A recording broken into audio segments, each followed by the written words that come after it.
I'm sharing my frustration with you because out of the 4 that it gave me, 2 of them have been done recently. Random Acts of Kindness Day and Cabbage Day. Both of them have been done in the last week. I just I don't want AI to take over the world. But I do want AI to be good at the very few things I ask AI to do. I don't ask AI to write me a program. I don't ask AI to cure cancer. I ask, hey man, give me the national day. Give me 4 options for the national day of the week. And make sure the dates are correct. It's not that hard. It's not rocket science. I'm not asking you to build programs or computers or space stations. Just give me 4 freaking days of the week. That's all I'm asking. And here we are with Random Acts of Kindness Day, that I'm sure was last week, and Cabbage Day, which was last week. And I have to work with 50% of the options I have left. I will take this up later with AI. But I just want you to know, if I'm starting to seem a little agitated, these are the reasons why. Shake it off. Tuesday, February 17th. Is National Drink Wine Day, or as I call it, every day. So there are all kinds of studies about wine being good for you, and then there are other studies that says wine is bad for you. But out of all the things you can drink, wine is the only one that anyone has ever said could be good for you.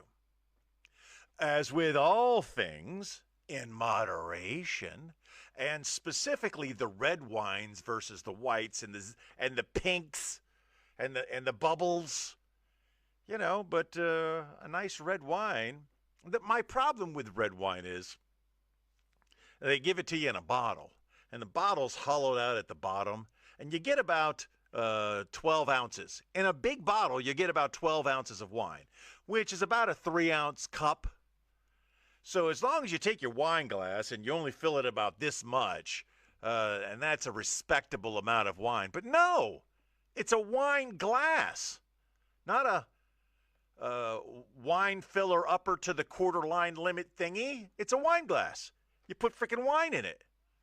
And then you whine about it. With this voice, it sounds like I'm whining. So a typical bottle of wine gives you 4 glasses of wine. And if you tell somebody you drank a bottle of wine, they're going to look down upon you. Conversely, if you said, I drank 4 glasses of wine, they're going to be like, that wasn't too much. Why? Because they're thinking that a wine glass is only filled to like right there. Drink the wines. Enjoy the wines. Live life in moderation. You don't want to do damage to yourself because of the enjoyment of the vines. You know what fixes this problem? I'll be honest with you. What fixes this problem is low quality wine. Because all wine is good. Some is better. Some is amazing. But good, it's the standard. Some is bad, but most of it's good. So if you get you some Giulio and Gallows in the gallon jug, that's more than 4 glasses. And it's only 1 bottle, technically. Loophole! We found it. Think about that and enjoy yourself a nice glass of Chianti. On February the 17th, Tuesday, February the 17th, National Drink Wine Day. Moving on. I like beer as well, and you can go to hell. I don't know why that tune is in my head. Sorry. Big fan of the Cardboard Day. See what I did there? Cardboard Day. Box wine, or as hashers would call it, bago. Because to make it more palatable, more transportation friendly, you take the bag out of the box and you take bago with you. And everyone drinks bago. Yes, that was actually a Silence of the Lambs reference. Oh yeah, Hannibal Lecter is the guy. Yeah, I see that. Okay. God bless. So here we are with another observed. But All right. Okay. All right. This is the only one I can go with, and I don't know why I wouldn't.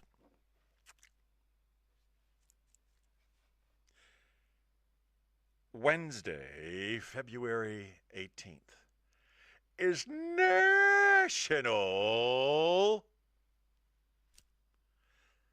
Thumb Appreciation Day. Now, a lot of creatures have thumbs, but how many of them have opposable thumbs? How many of them can play Thumb Wars? Ah! Do you know how hard life is without these little digits right here? All of the things that make us who we are involve this. I mean, we could probably, we'll find a way. We would strengthen these and, man, you don't realize how appreciative you should be of your thumbs until you try doing anything without them. Can he write a note without his thumbs? I think I can. I'm just going to write down I, takes a little longer, love you. I did do that. Look at that.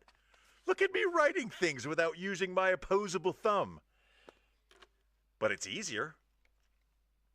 It's easier and there's no way you could play Thumb Wars without a thumb. You would have to find some other kind of war to play with your thumb.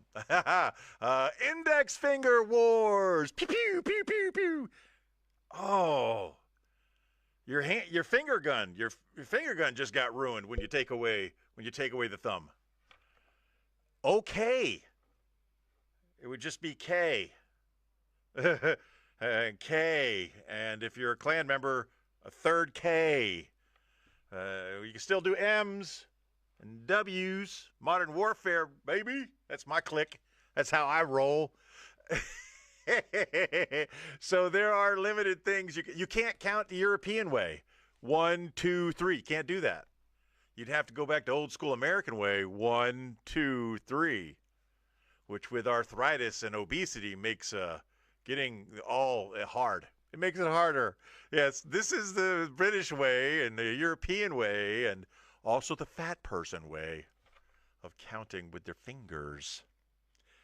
Oh, but can you still scissor people? Yes. Yes, scissoring does not require opposable thumbs. Think about that on Wednesday, February the 18th. National Thumb Appreciation Day. You threw me off there, Robert. I'm not supposed to look at your comments while I'm doing my thing. You thumb wrestle me. You make that sound strange. Okay. We try to keep it clean, James. I know I have to constantly remind you that we keep it clean, my friend. Yeah, why not? Let's do that.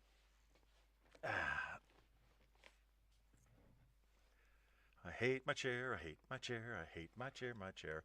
Let's go over here to TikTok and touch the screen. Because if I don't, I'm pretty sure it's going to give me one of those puzzle pieces. And if I don't solve the puzzle piece, it'll just end it. And I want the TikTok people to enjoy. You are retarded. Here we go. Oops, wrong screen.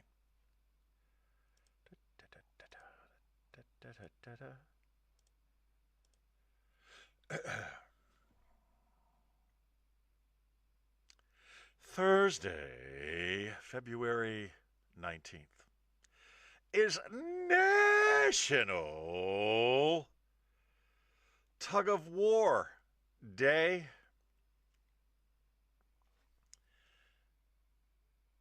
There are so few people on the planet that have ever warred the tug.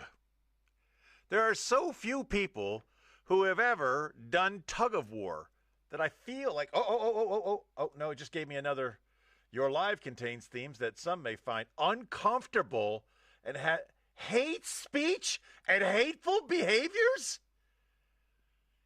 James, if you're doing this, it's not funny. It's not funny. My live was flagged for hate speech. Come on, man.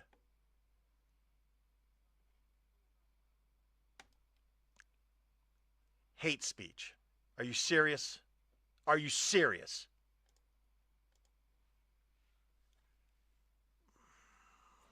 Take two. It's hard. It's hard to take two when I'm as angry as I am right now.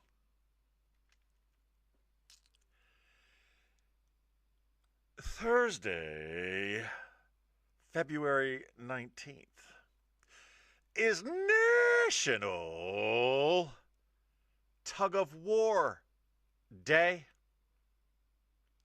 There are so few people on the planet who have ever war of the tugged. It's not something that people do on a regular basis. Not a lot of people are out there tugging on the wars of the tugs. Lining up against, you put your 12 best guys and I'll give you my 12 best guys, and they will struggle intensely for a very brief period of time until a tiny little flag goes one way or the other. That's what it's all about. That's the big tug of war thing. I don't even think tug of war is an Olympic sport, because it's all about there's technique involved. I learned from Squid Games that there's technique involved. If you work in unison, you lower your center of gravity. But I never knew that growing up. I was always put the fat people over here and the strong people over there, and let's see who can win. Give me an elephant over there and a whole bunch of little people over here, and let's see who can win. I seen a lot of tug of wars.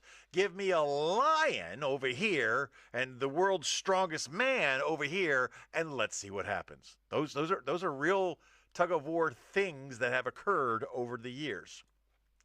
I have war of the tugged many times, and it is an insane workout. It is an insane workout for an extremely brief period of time, because you are really putting your entire being into just everything that you have. You are putting into this pulling of a rope for a very short struggle, an intense struggle. There should be a machine in the gym that can simulate that workout, because there's nothing like it. There's nothing like just giving everything you have for 30 seconds, and afterwards you feel every bit of it. You're like, wow, I didn't even know I had muscles there. Can't believe that muscle that I never knew of hurts that bad. Yeah, they should invent that machine. That's a good all-body workout experience. Like today, today for your 1-minute workout, the tug of war machine, and go.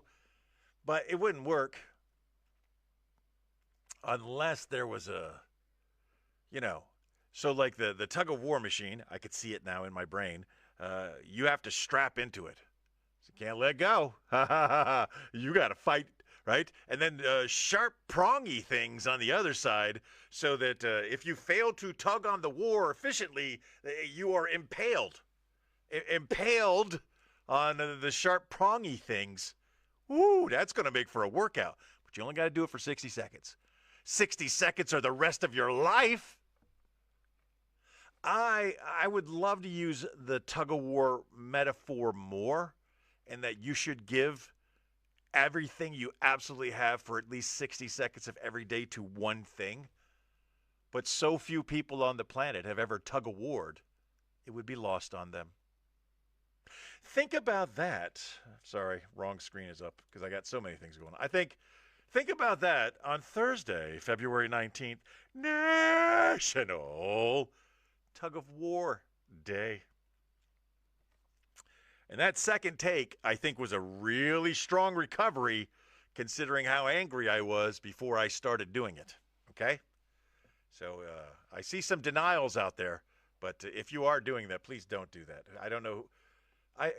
there's so many people out there that have nothing better to do with their tiny little lives than to hit things like report and then hate. Really?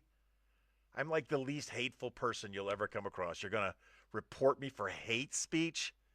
So stupid. You're stupid. Is that hateful? Or is it the truth? It's the truth, not hate. Almost through with your national days of the week. Come on, that's every day. National Love Your Pet Day. If you don't love your pet, why do you have a pet? Why are you picking up an animal's poop or dusting it out of a bin? If you don't love them, why do those things?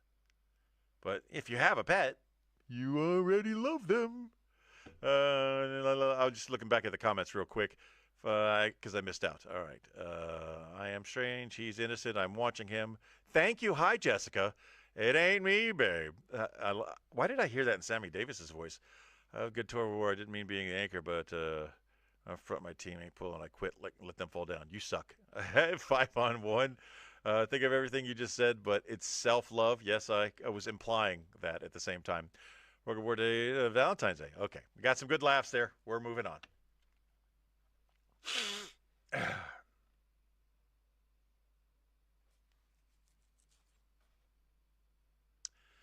Friday, February 20th is National Cherry Pie Day. She's my cherry pie. I know that sounds a lot more like a marching cadence because that's the I have the rock song She's My Cherry Pie or Cherry Pie by Warrant in my head, and I have a marching cadence that is very similar. She's my cherry pie. And I can't deconflict the two. But let's talk about cherry pie. Let's talk about it for a second. They're very hard to make. Unless you cheat, unless you get the pre-made dough, the crust, the pan, and you get the cherries that are already done for you. So you just plop them in there. Maybe you put a lid on it. Maybe you don't put a lid on it. Maybe you score the lid so you get the lines. Maybe you do those things. And then, of course, you got to preheat, and then you got to bake, and then you get your oven mixture going. And then you got to cool it because cherry pies are one of the pies that got to be cooled, right? Most fruit pies, I believe, have to be cooled. And then finally, you get you some Cool Whip, and you can eat your cherry pie. Or the alternative is Hostess cherry pies. Do they still make those? Do they still make those wonderful little pockets of fruit-flavored things inside a frosty, flaky thing? I loved Hostess fruit pies. You know, I wasn't allowed to steal. I wasn't allowed to steal. But my dad would make me walk to the grocery store, a mile away and pick up groceries and walk back with groceries. Well, I charged him. He didn't know this, but Hostess fruit pies were like 25 cents back then. And daggone it, I was getting me a fruit pie to energize me to get all the way back to the house with the groceries that I had to carry. And these were paper bags, man. We didn't have plastic bags with handles back then. This was paper. No handle paper bags. So I walked to the grocery store, I'd buy some grocery stuff on a list, and not on that list, a little Hostess cherry pie. I love me some Hostess cherry pie. And you can too, if they still exist. So, not honey buns, though. Don't get me started on the honey bun thing. You're going to have to listen to the show for that. If Hostess fruit pies still exist, find yourself one and enjoy it. If they don't exist, either do it yourself, bribe your spouse, or go to the nearest confectionery and get yourself one. I went to Bella Sicily yesterday, and as far as confectionaries go, mamma mia, man, do they have a selection of the sweets. In Italy, it's called a pasticceria, but it's basically a confectionery. It's a pasticceria and a bar, because they got all the food that you would want, no alcohol, but they have all the desserts that you want. Hey, Bella Sicilia, please add a bar. Can't do it because it's Pennsylvania and our liquor laws are stupid. Hate speech. Now, if I called Pennsylvania liquor laws stupid and I got hate speech because of it, that one I would actually understand. Anyway, celebrate Friday, February 20th. National Cherry Pie Day. To your comments. All right. And I saw comments and I didn't understand them, but I ignored them as best I could. Said, yes, Fleshlight, yes, you need to re-listen to everything you just said. I will, many times over. I can't deal with cherry pie. Well, sucks to be you. Drakes. Breaks. Words that rhyme with rakes. I don't know what that means. Entenmann's has them. Well, if anybody knows, Entenmann's is it. Bake it. What? Cool it. What? Cool it. What? Dude, we all did this to Pops. He had to pay a price for sending us to the store.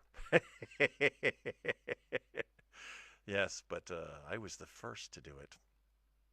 True story.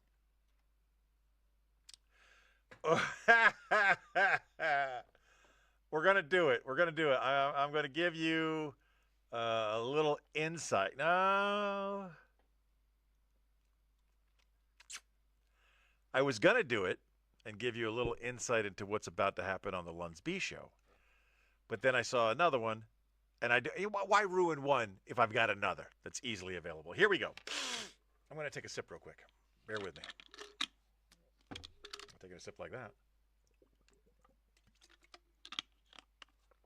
That's hate speech. Still makes me angry.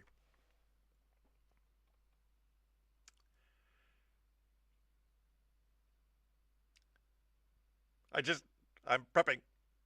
Saturday, February 21st is National Caregivers Day. A person who gives care to another for money. Otherwise, it would just be called National Human Being Day, because we are all caregivers. Some are not. Some are good. Some are great. Some are really, really bad. But all of us are entrusted to be a caregiver of someone or something. So National Caregivers Day is not about human beings being caregivers. It's about people who are trained, hopefully, and paid, hopefully, to care for human beings, generally, that they are not married to, or that they are not emotionally, they're not connected to. There's no, relationship. They're strangers that get paid to come into your home and take care of mom and dad, or brother and sister, or dog. If you have a person that comes to your house and takes care of your dog, technically they're a caregiver. They should be appreciated on National Caregivers Day. But who is the most famous? Mirror, mirror on the wall, who's the most famous caregiver of them all? We all know. If you live anywhere near the United States of America, you know who the most important caregiver of them all is. And I don't even want to say it out loud, because she may hear me. Because they have a wonderful little song. They got a song that they sing at the end of their commercials. And if that song hits my wife's ear holes, then for the next several hours, for no reason whatsoever, I have to hear Visiting Angels, America's source for home care. Just random, throughout the day, all day, anytime. Visiting angel. Do you know how irritating that can be? She does. Because much like how I express my emotions here, I do that in real life too. I express my emotions in real life when I hear visiting angels for the 15th time, for the 16th time, for the 17th time. Please stop singing visiting angels. No, no. She will continue. But it's okay, because Saturday, February 22nd isn't her day. She doesn't get paid to be a visiting angel. She does it voluntarily. Caregiver. Caregiver was what I meant to say. Think about that on Saturday, February 21st. National Caregiver Day. Gotta check something. Okay, just, yeah. Drake's, to your comments. Drake's cakes, bro, they came with baseball cards. I think the word, Entenmann's. Okay, Alice from the Brady Bunch, that was funny. What, you know, we have different algorithms for sure. Oh, okay. Well, I'm going to do everything I can to make sure you start seeing Visiting Angels commercials on TV, which is nothing. I can't do anything to affect the commercials that you see on television because they're not algorithms. But if you watch the news, because old people watch the news, that's their target audience. So Visiting Angels are generally on national news networks. And they're America's choice for home care. All right. We only got one more to do.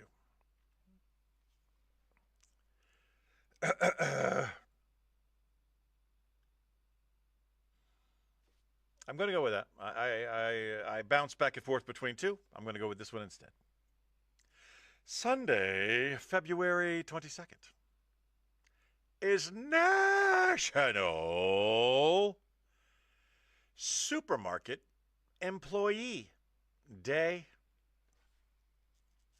Whether they are a supermarket employee or a grocery store employee or a bodega that sells food employee, I think it's very important that anyone in the service industry you be nice to. And traditionally, supermarket workers are not known to be in the service industry. These are, what were they called during the pandemic? Essential workers. They were the first line in defense against COVID starvation. And those men and women braved the front lines of the plague to sell you food. But for the most part, when they're not braving the front lines and they're not being mission essential and they're just everyday people who come to work and do the best job that they can do and make the money that they make to sustain life, it's an unforgiving job. So be forgiving. It's, there's no place to tip the cashier. Here's what I would recommend. Whenever possible, if you see a robot doing a job in a supermarket, disable it. Now is the time to fight Skynet. like if a robot is cleaning the floors, and some maple syrup accidentally, no, and some crazy glue accidentally fell in front of it, it would still clean it up because it's a robot and it doesn't know you shouldn't try to clean up glue, super glue. It's going to be bad, okay? So you disable the robot, and what does that mean? That means a human being has to do the job. I absolutely refuse to self-checkout. I won't do it. I won't do it. And just yesterday, I was in BJ's because it's my favorite store. You know why? I like BJ's. So I'm inside BJ's, and there are three people in front of me in the human aisle, and all of them have a BJ's worth of a BJ's full a shopping cart full of BJ's, basically. And there I am with a tiny little amount of stuff that, and I can get you over here. You can come over here, sir. No, no. I will wait for the human being because I respect the human being at the supermarket, not self-checkout. I'm not going to do it. And my refusal to use self-checkout means they have to hire employees if they want my business. And if there is no line manned by a human being, I will abandon that cart where it stands and leave. That's the principle that I've set. And it makes a human being put it back. These may not seem appreciative, but I am very appreciative. I greet everybody. They make them wear a name tag. I call them by their name. I thank them. I please and thank them as you should with anyone you deal with. But, if you don't do it all the time, start small. Let's do it on Sunday, February 22nd, National Supermarket Employee Appreciation Day. To your comments. I never heard the jingle. Tip your baggers at the commissary. Yeah, whatever. The individual who's the man at the bar at Wise is awesome. True. Our local grocery store does have a bar inside of it, so that's nice. Take a dump in front of the robot. Also a good way. And by defecating in front of the robot, you are preventing any unnecessary charge of shoplifting. So that's actually a pretty good plan there, Robert. I don't know why I don't have anything prepped for this week's Come Char comedy, community, or charity event. I really don't have anything planned for it. I would just default to the standards. But I will also say, what happens if I push? I don't know what would happen because I've never tried doing this. Well, now I can't do it because I can't find it. iHeartRadio. Don't go. Wheel, news, stinger, cooking, opening, boost. That's birthday boost. That's the book of everything. Comedy zone. Oh, yeah. Let's try this. I just want to see if it happens.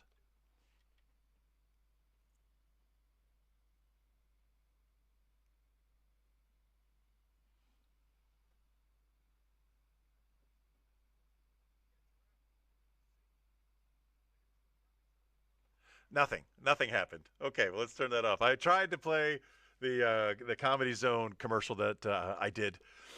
Basically, if you give blood to the Central Pennsylvania Blood Bank, they can give you 2 free tickets to a regular show at the Comedy Zone. But I'm going to tell you, the Harrisburg Comedy Zone, as of late, we're running out of room for free tickets because we're bringing in so many famous comedians that are not considered regular shows. If you bring in a regular comedian, you can use your blood voucher from the Central Pennsylvania Blood Bank in the Harrisburg Comedy Zone. But if it's a special show, you can't. You have to pay $30 instead of the $20 that you could get for free. So here's what you do, okay? You donate blood. Why? Because up to 1 pint of blood can save 3 human lives. And 2, because blood expires. So if it's not used, it can't be used. So the Central Pennsylvania Blood Bank, is in regular need of donations. So find it in your heart, go give blood, and they have other things other than Comedy Zone vouchers. But get you a couple of Comedy Zone vouchers and bank them, okay? Keep them on standby. And then one day when you want to take your betrothed out for a good time, boom, 2 free tickets to the Harrisburg Comedy Zone. Just be sure to check the website, hbgcomedyzone.com or Harrisburg Comedy Zone, one word, harrisburgcomedyzone.com, to make sure that the show that you want to go to, number 1, isn't sold out, and number 2, isn't a specialty show where the tickets aren't worth anything.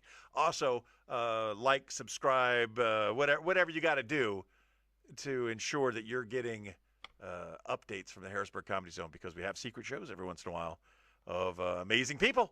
And you want to be part of that if you can. But you can only get in if they have your information. So that, even though I didn't have anything, turned into this week's Come Char comedy, community, or charity note. Now, you have a red 1 next to your name there, Mr. Taney, on the TikTok. Red 1 because you're the one reporting me. Is that why you've got the red 1? All right.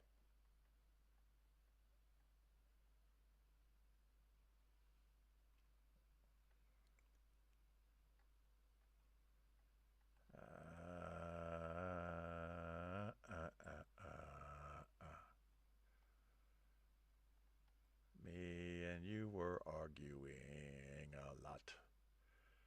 Here we go. I got to scroll quite a bit to get all the way back to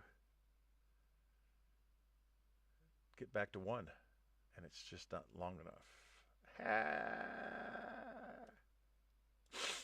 Get it back to good. That was the Goo Goo Dolls I was thinking of. Could be. We'll just keep on liking. Sorry if I'm being discreet in the touching of my nose, but I've been on the flow as of late.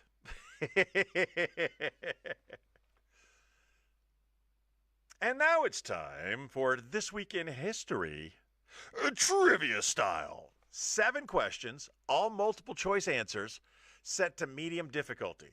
The goal is to get through all 7 and to answer all 7 correctly. That's what it's about, all right? Yeah, I promise you, I'm telling you right now, these are not difficult.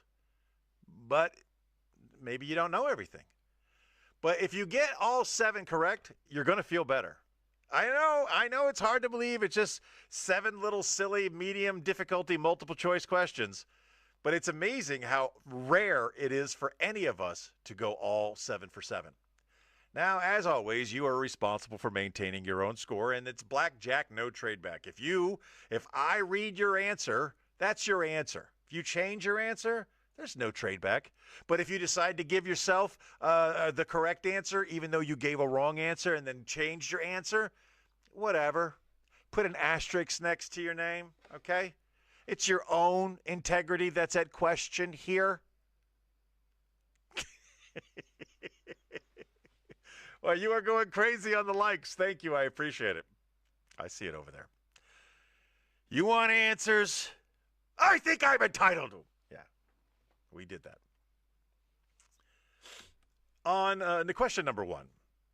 On February 17th, 1801, which political event concluded after 36 ballots in the House of Representatives?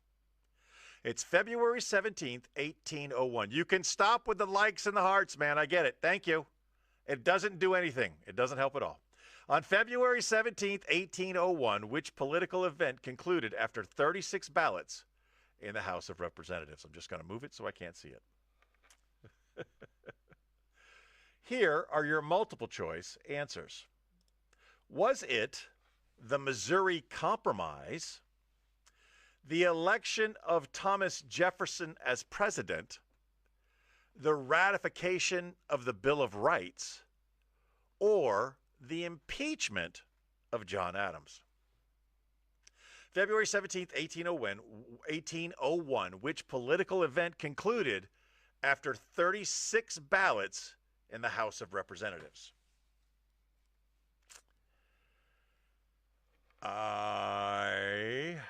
36 ballots.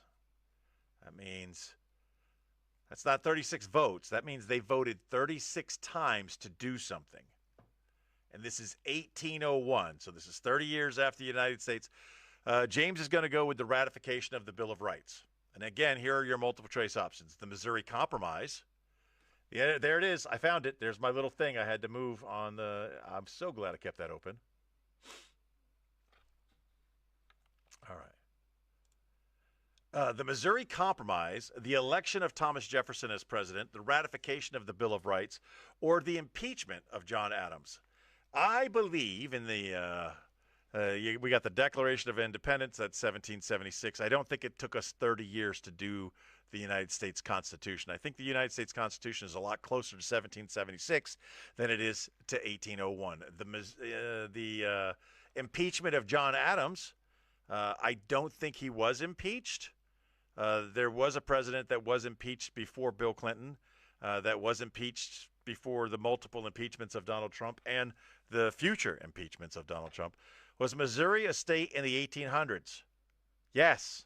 Yes. And it could have been because of February 17th, 1801, when it took them 36 votes, 36 ballots, to come up with what was known as the Missouri Compromise. So you have already said the ratification of the Bill of Rights. Adult Video Awards, very funny, Robert. I thought that was very funny. I am going to go with the Missouri Compromise. I am waiting for an official answer from Robert and for Jessica, who I can see she's splitting her time with us and something else. Robert's going to go with the ratification of the Bill of Rights as well. And as a quick reminder, you are allowed to give one gag answer and then one actual answer, but your gag answer can't be one of the answers. Jessica has popped back in, and she's going with Missouri. So we got 2 Missouris and 2 Bill of Rights, and this is where our paths divide. Well, 2 of us are either right or 2 of us are either wrong. Somebody is not going to go 7 for 7 this week. Question number 2. On February 19th, 1942, which U.S. action was authorized during World War II? February 19th, 1942, which U.S. action was authorized during World War II? Was it the Manhattan Project, the D-Day invasion, Japanese-American internment, or the Marshall Plan? February 14th, 1942, which U.S. action was authorized during World War II? Again, your multiple choice options are the Manhattan Project, the D-Day invasion, Japanese-American internment, or the Marshall Plan. I've got my answer. I'm curious as to what your answers may be. With a little love and some tenderness, we'll walk across the water, we'll find an open nest. James says the Marshall Plan. James is so far wrong. He is so far from right. He is so far from being correct, it's actually funny. Robert, trying to be funny, but fails, went with Action Jackson. They can't all be winners. Doomsday, D-Days was January, right? So things after? Okay. I will give you a quick history lesson as I explain my answer once I see Jessica's answer, because I don't want to, I'm trying not to, influence anybody's answers so that I can be the only one to go 7 for 7, so that I can feel even better about myself. Here's what I'm going to tell you. The Marshall Plan is wrong, okay? The Marshall Plan comes after the war. So it's not going to happen a couple of months into the war. Jessica says, internment? Is that your answer or not? Okay. The Manhattan Project, we've only been at war with Japan for 3 months. It seems a little premature that the very first thing we're going to do is say, big bomb, big bomb. The D-Day invasion doesn't occur until June of 1944. The correct answer, the only answer, as Robert just said, as Jessica said, as James did not say, is the decision to intern Japanese Americans, who at the time were just Japanese living in America. That's what they were, and they were deemed a security risk, and they may have been. But there also may have been a whole bunch of good people swept up in this, because there was no real way of doing due diligence back then, okay? This is 1942, and if you look different, you got interned. Let's be honest, Japanese internment camps have been compared to Nazi concentration camps, and they are nowhere near the same thing. How do you know that? Because people who were in the internment camps went on to live successful lives and will tell you about their families and how they lived in the internment camps, and many, many, many, many millions of people in concentration camps could never do that. All right, question number 3. On February 20th, 1962, Who became the first American to orbit Earth?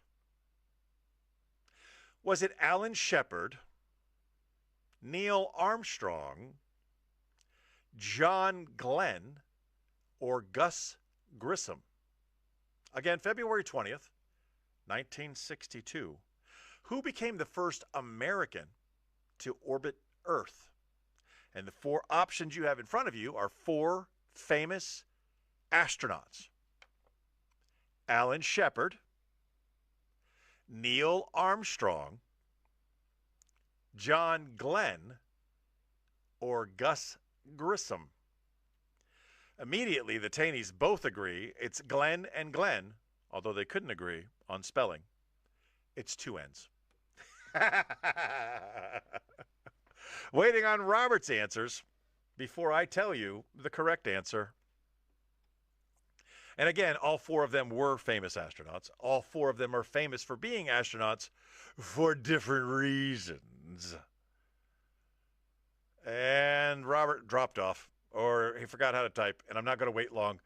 My answer, along with the Taneys, well, I agree with Jessica. John Glenn with two N's. Moving on. On February 21st, 1965, which civil rights leader was assassinated in New York City? February 21st, 1965, what civil rights leader was assassinated in New York City? And the reason I caught myself, here's what I do. I read the question, and what I should do is go to the multiple choice answers.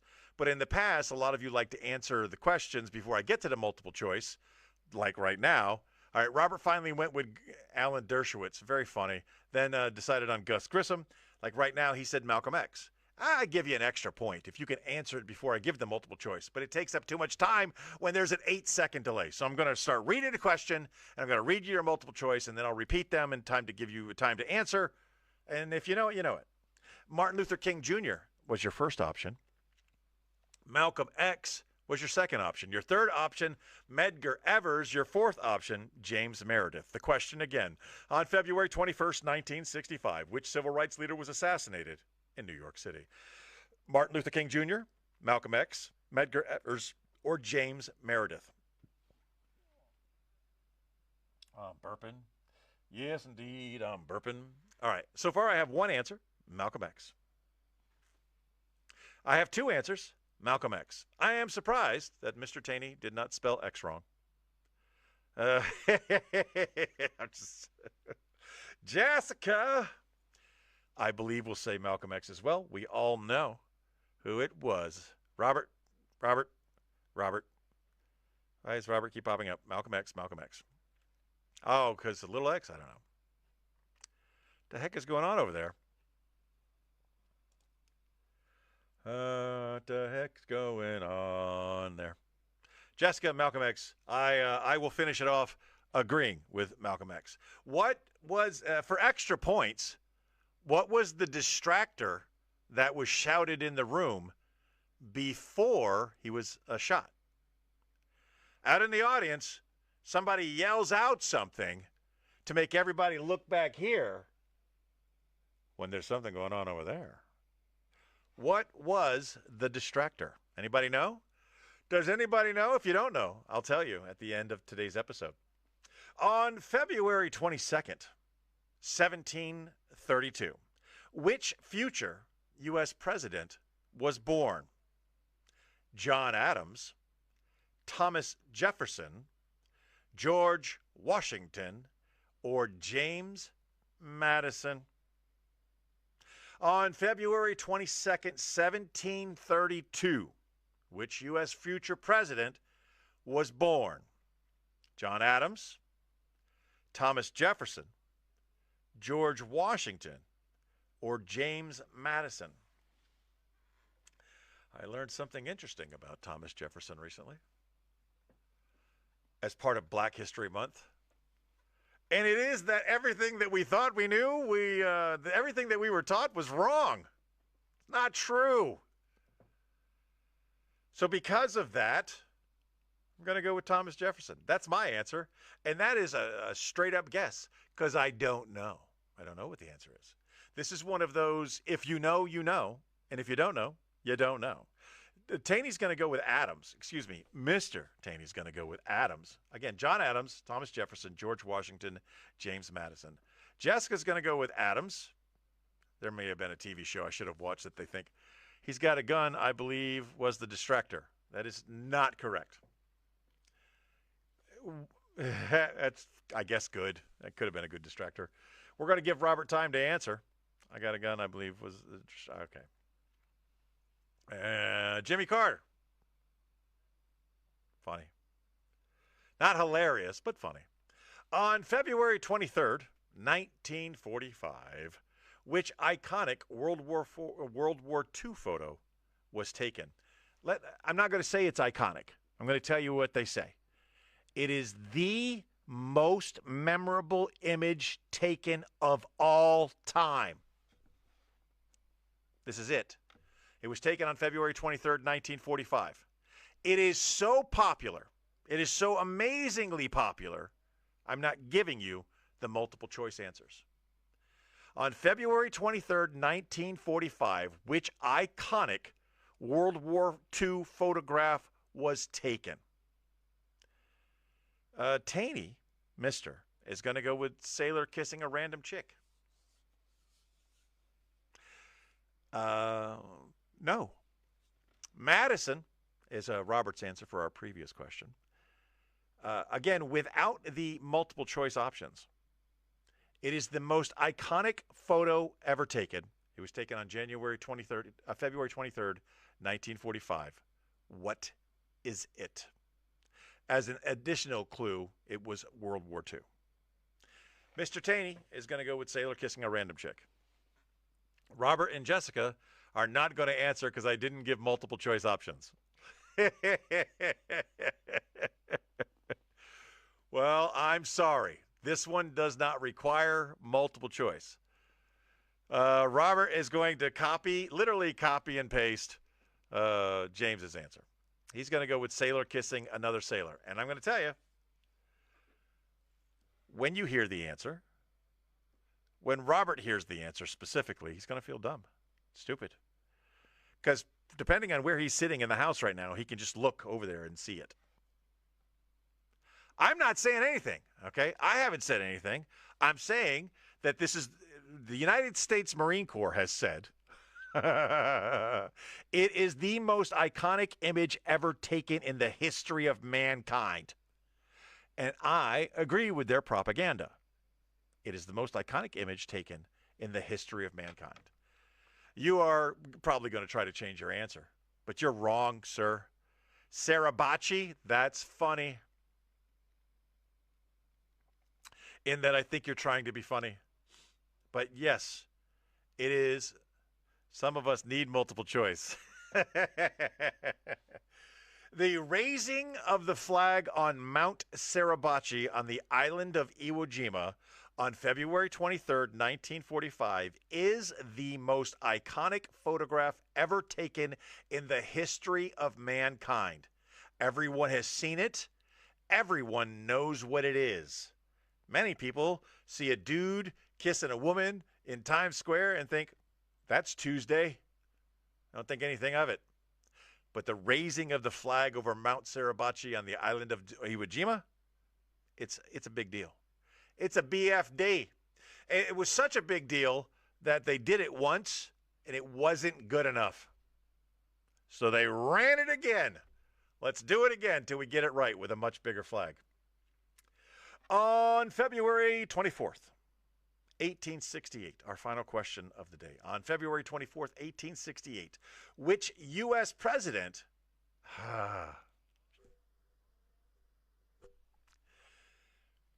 When I was a young man, I would tell people all the time, unless you're stupid, if you're taking a test, read the entire test first. Don't even have a writing instrument clasp between your opposable thumb and your index finger. Read the entire test first, because you will find there are times that the test answers other questions. And this is one of those instances. Listen carefully for question number 7. On February 24th, 1868, which U.S. president became the first to be impeached by the House of Representatives? Was it Ulysses S. Grant, Abraham Lincoln, Andrew Johnson, or Rutherford B. Hayes?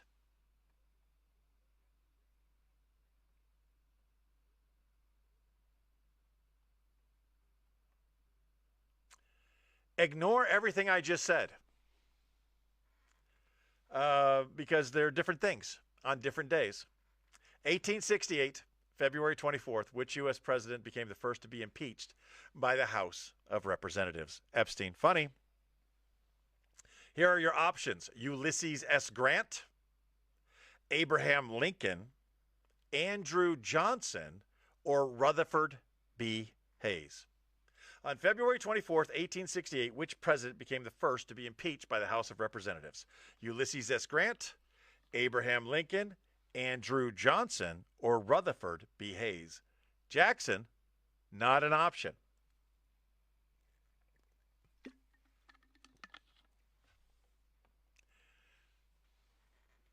Maybe you were trying to be funny. Maybe. All right, you're going to go with Grant. James is going to go with Grant. Jessica's going to go with Grant. Robert is going to go with Hayes. And I'm going to tell you the correct answer is Johnson. They hated him. Hated him. Ulysses S. Grant was a war hero, I believe. And, yeah. Who's buried in Grant's tomb? It's always a good question. Answers, please. Remember, I don't know the answers to the questions officially until I type in answers, please, and then it comes to be this way. Don't let me forget, I owe you a prompt. I owe you the distractor. Question number 1. Did anybody choose the election of Thomas Jefferson as president? No. No, none of us did. Starting at question number 1, none of us are going to go 7 for 7 this week. Right now, the best we could do is 6 for 7. That's the best we could do. Everybody eliminated on question number 1. Question number 2 was the Japanese-American internment camps. Question number 3 was John X. Question number 4 was Malcolm X. Question number 5, the forefather of our country was born in 1732. And I chose poorly. I did not choose him. Question number 6 was the raising of the flag on Iwo Jima. And question number 7 was, in fact, Andrew Johnson. So, now that you have all the correct answers, how did you do? I myself went 5 for 7. And I don't feel bad. I feel okay. I would have preferred to go 6 for 7. I would have really liked to go 7 for 7 because I'm a smart man and I should be able to go 7 for 7. But I didn't. 5 is the best I could do. I said all that to give you time to answer. How did you do?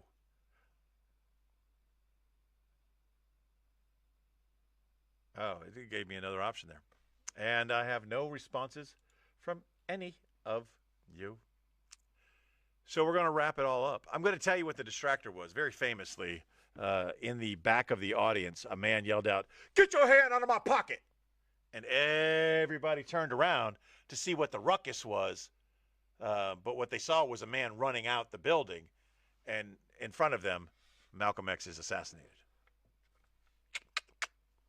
So many, many times over the years, if you've known me, you may hear me say something like, "Get your hands out of my pocket." I'm shooting a distractor. I'm taking your mind off something so I could deliver a decisive blow somewhere else. Huh? You didn't think I knew about stuff like that, did you? 501 hearts on a TikTok that's filled with hate. That's hilarious. You clicked a lot, sir. All right, and with that being said, we're going to wrap it up for this week, ladies and gentlemen. I remind you today, as I remind you every day, just be the best person that you could be. And if you were a great person today, be an even better person tomorrow. Chick Brew sends her love. A new episode of the LUNSB Show is on its way. Thanks for playing along on the Supplemental. Stay safe. LUNSB!